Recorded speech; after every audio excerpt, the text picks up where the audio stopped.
One thing I've noticed about the old IFB movement is that they have a far superior understanding about the future of the physical nation of Israel compared to the new IFB movement. Having said that, there are times when the new IFB movement correctly observes things about replacement theology, and the old IFB movement has a big problem with that. But basically, that aside, and I know that is a huge issue, so I'm laying it to the side. It's not that it's not important, but just rather than focusing on something else for the purposes of this video, is that the old IFB correctly understands much of Romans 11. Maybe not all of it, because there is a bit of replacement theology even within Romans 11 that the new IFB recognizes. But when it comes, I think, to the most core, most pressing thing that Paul is really trying to communicate in Romans 11, it's about the future of the physical nation of Israel. And that comes, of course, from Romans 11:26, where it says, "And so all Israel shall be saved. As is written, there shall come out of Zion the deliverer, and shall turn away ungodliness from Jacob." So it's clearly telling you that all Israel shall be saved. Now, the new IFB movement wants to interpret that in light of Romans 9, where it would refer to, "For they are not all Israel which are of Israel." And they are correctly recognizing at that point that when it says all Israel in Romans 9, it's referring to all spiritual Israel, which is all believers, or at least those who are going to become believers, in combination with those who presently are believers. So they recognize all Israel there is all spiritual Israel, all saved Israel. But in Romans 11, if it is not appropriate to bring that context from Romans 9 into Romans 11, because Romans 11 has its own unique, defined context. For example, just from verse 25, because that's the question is, okay, so what is all Israel? Is this referring to spiritual Israel? Is this referring to physical Israel? Now, I do believe that yes, because they're going to be saved, they're going to be spiritual Israel, but the point is, this is all physical Israel that's going to become spiritual Israel, as opposed to just all spiritual Israel, regardless of Jew or Gentile, physically are going to be saved. If you look again from just the previous verse, "For I would not, brethren," again, who's Paul writing to? Well, he even says earlier in chapter 11 that, "I write unto you Gentiles." So, "For I would not, brethren, that ye should be ignorant of this mystery, lest ye should be wise in your own conceits." So again, if you get this wrong, you're going to be wise in your own conceits. That blindness in part has happened to Israel until the fullness of the Gentiles be come in. Okay, so it already puts Israel in contrast to Gentiles here. So we're talking about physical Israel because we're talking about physical Gentiles. And then from earlier in Romans 11, clearly refers to physical Israel being blinded.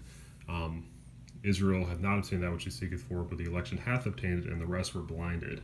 Okay, so there's Israel, referring to physical Israel, that is majoritively blinded, versus the remnant or the election. They have obtained mercy, they have obtained grace, they have obtained salvation.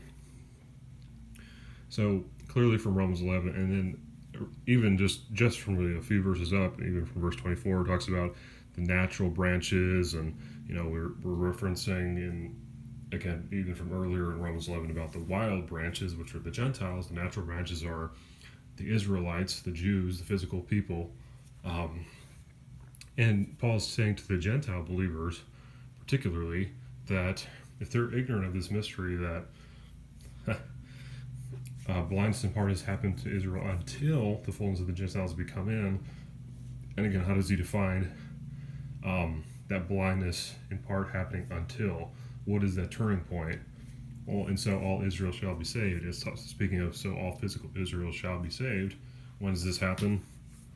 Basically, for the start of the millennium, for Armageddon, when Jesus returns.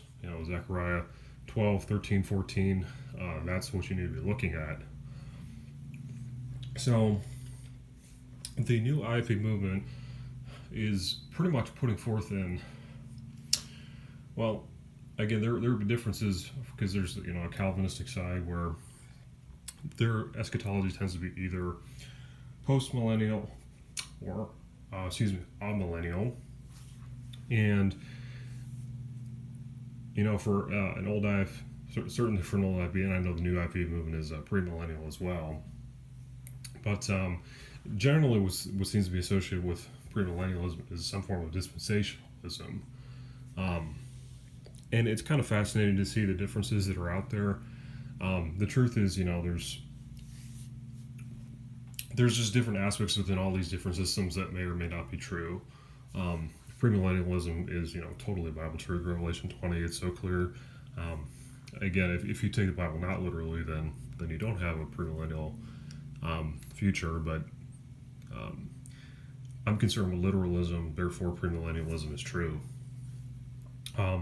And then with Romans 11 here, it fits perfectly with premillennialism. It's actually I would say, one of the most key premillennial texts because there is no fulfillment of this unless there's premillennialism.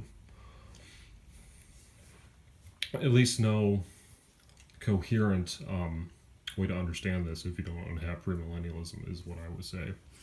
So again, the old IFB movement recognizes, generally speaking, that all Israel, all physical Israel, is going to be saved in the future. And again, even from verse 27 of Romans 11, for this is my covenant unto them when I shall take away their sins. So yeah, this is definitely referring to all physical Israel going to be saved, and the Jews slash Israelites at this time are indeed spiritual Israel. And why are they spiritual Israel? Because they were unconditionally chosen to be spiritual Israel. See Romans 9. So that is a key thing. And what's interesting is that the new IFB movement will say to the old IFB movement, oh, well, if you just believe that all Israel is going to be saved, that's just a Calvinistic salvation for all of them. Well, they have that right because that's actually what Romans 9 teaches. It's unconditional as to why somebody is a vessel of mercy versus a vessel of wrath. And here at this time, God is pleased to save all Israel, all physical Israel. This has got future, and if you don't understand this, the way I'm putting it forth here, you're going to be wise in your own conceits, and this also kind of explains why people, sometimes from the outside looking in, may perceive the new IFB movement as being anti-Semitic. Now again, that's not to say that if you watch, for example, March into Zion, again, there is a lot of truth presented, but there's also error. Because, they deny what Romans 11, for example, clearly teaches here. Again, I don't necessarily remember all the verses they bring up in that documentary. And again, there's a lot of good truth in there that the old IFB movement needs to understand. But the key error of the new IFB movement is the rejection of the idea that God is going to save all the physical Israel in the future. Meaning that, they just think God is operating under a system where it's just going to be a remnant they could save because of their own free will. When the reality is, yeah, there is a remnant that's saved right now, but it's not because of their free will, although they're using their free will to believe. But they have that will to believe because God gave that to them unconditionally. So yeah, there's a lot of things that, doctrines that touch points here.